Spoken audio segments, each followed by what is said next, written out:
मणिपुर हिंसा मामले को लेकर विपक्ष ने सड़क से लेकर संसद तक सरकार के खिलाफ मोर्चा खोल रखा है। संसद के मॉनसून सत्र को शुरू हुए 6 दिन हो चुके हैं और हर रोज सदन की कार्यवाही हंगामे की भेंट चढ़ रही है। बुधवार को कांग्रेस और बीआरएस की तरफ से इसी मामले को लेकर मोदी सरकार के खिलाफ अविश्वास प्रस्ताव पेश किया गया।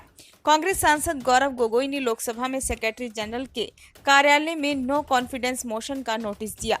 इसके अलावा तेलंगाना की सत्ताधारी पार्टी बीआरएस ने भी अलग से अविश्वास प्रस्ताव पेश किया है।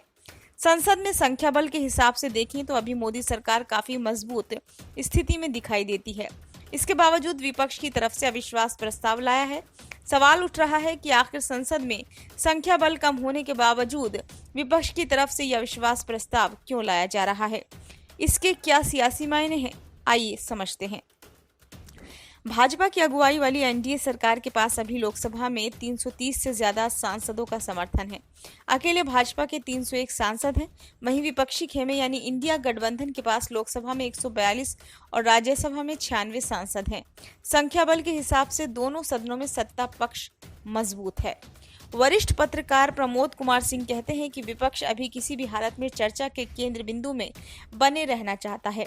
सरकार को हावी होने का कोई मौका विपक्ष नहीं देना चाहता है। विपक्ष लगातार मांग कर रहा है कि मणिपुर मामले में प्रधानमंत्री नरेंद्र मोदी सदन में बयान दें। वहीं सरकार ने कहा है कि गृह मंत्री अमित शाह इस मसले पर बयान देंगे। ऐसे में अविश्वास प्रस्ताव एक ऐसा तरीका है जिसके जरिए विपक्ष पीएम मोदी को संसद में बुलाने की कोशिश कर रहा है। कुल मिलाकर सारे विपक्षी दल पीएम मोदी को ही घेरना चाहते हैं। उन्होंने आगे कहा कि अभी पूरी एनडीए का सिर्फ एक चेहरा है और वो है पीएम मोदी का। ऐसे में भाजपा भी नहीं चाहती है कि किसी भी तरह से पीएम मोदी इस तरह के विवादों में फंसे। इसलिए सदन की कार्यवाही शुरू होने से पहले ही पीएम मोदी ने मीडिया के सामने मणिपुर कांड की निंदा की और सख्त कार्रवाई की बात भी कही। सदन में अविश्वास प्रस्ताव लाने का भी एक नियम है। इसे नियम 198 के तहत लोकसभा में पेश किया जाता है।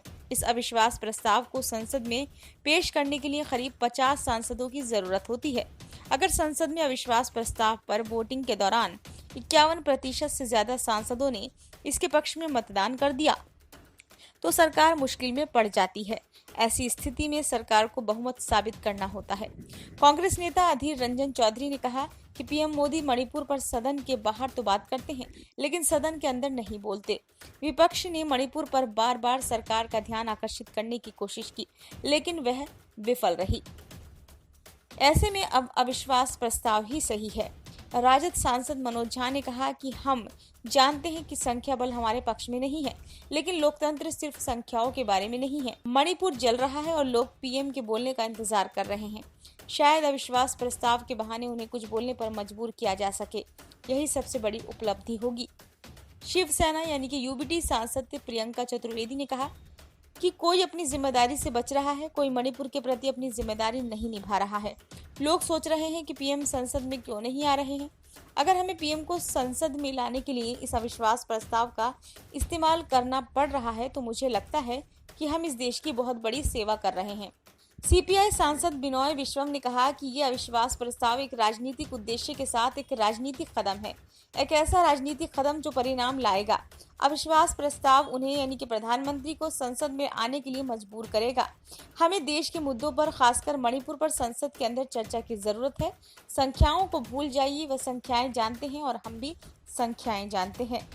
भारत राष्ट्र समिति यानी कि बीआरएस सांसद नामा नागेश्वर राव ने कहा कि हमने अपनी पार्टी की ओर से अविश्वास प्रस्ताव पेश किया है। सत्र शुरू होने के बाद से ही सभी विपक्षी नेता मणिपुर मुद्दे पर चर्चा की मांग कर रहे थे। अगर प्रधानमंत्री इस पर बोलेंगे तो देश के लोगों के बीच शांति होगी, इसलिए हमने प्रयास किए, इसलिए आज ये प्रस्ताव लाया गया है।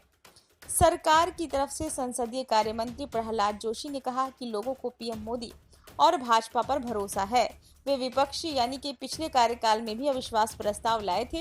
इस देश की जनता ने उन्हें यानी कि विपक्ष को सबक सिखाया है।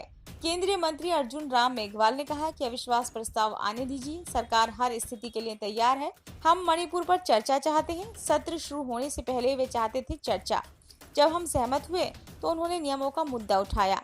जब हम नियमों पर सहमत हुए तो वे नया मुद्दा लेकर आए कि पीएम आए और चर्चा शुरू करें। मुझे लगता है कि ये सभी बहाने हैं। ब्यूरो रिपोर्ट, नई दिल्ली।